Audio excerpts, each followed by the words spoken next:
Yesterday, a 20-year-old Republican Pennsylvania man attempted to assassinate Donald Trump, firing 8 shots, one hitting Donald Trump in the ear before being terminated by the Secret Service protection. Right now, solid facts are very scarce. We do not know why the shooter did this or much detail about them.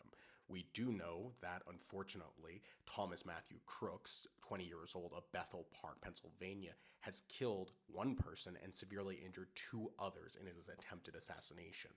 And more important than any actual facts of what actually happened in the assassination, it is how this assassination will be instrumentalized, primarily by Donald Trump supporters, to spread and provoke additional violence. And I agree with Jared Sexton, an extremism researcher, that it's time for you to learn about accelerationism. While originally accelerationism was based around an anti-capitalist attempt to provoke the collapse of capitalism, it has been readopted and reformulated over the years as a far-right rallying cry where they see society around them as completely irredeemable, and that through violence they can provoke the collapse of such society, thus ushering in the ethno-state they wish to live in. The fundamental idea is there is no political solution, there is only a solution through force, and the ever-increasing flood of violence that provokes collapse. The dominance of accelerationism on the far right comes because of the end of what has been called the optics debate.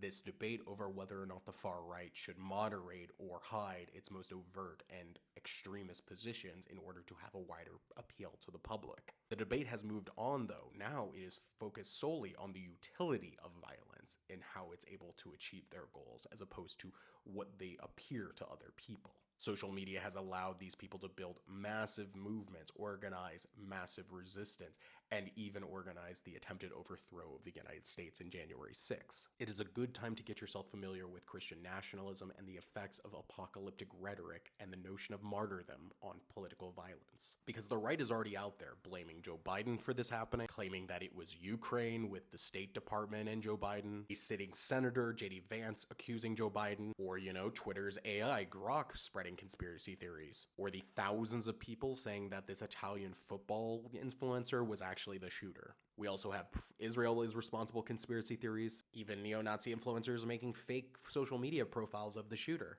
And they weren't the only one. This guy even made a fake confession video.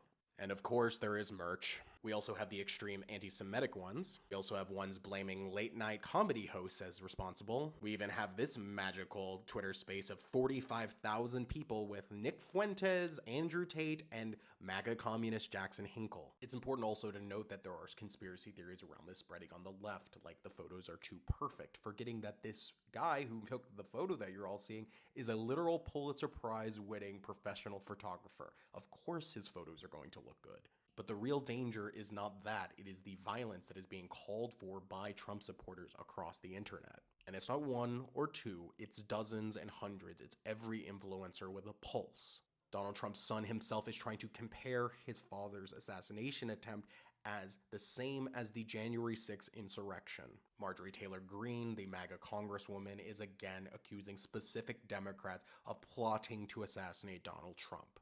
This woman, the woman who made this ad, the one where she blows up a car, and the international far-right influencers like Ian Miles Cheong are also in on it too. And of course, the UK couldn't control itself, so Nigel is on TV blaming the liberals and the media for attempted assassinations on Donald Trump. For the next 6 months, this image will be everywhere. These kind of calls for violence and dictatorship will continue unabated and will only increase. We are moving into a time period where Democrats of all stripes and at all levels must be very wary about being in public and campaigning from now on.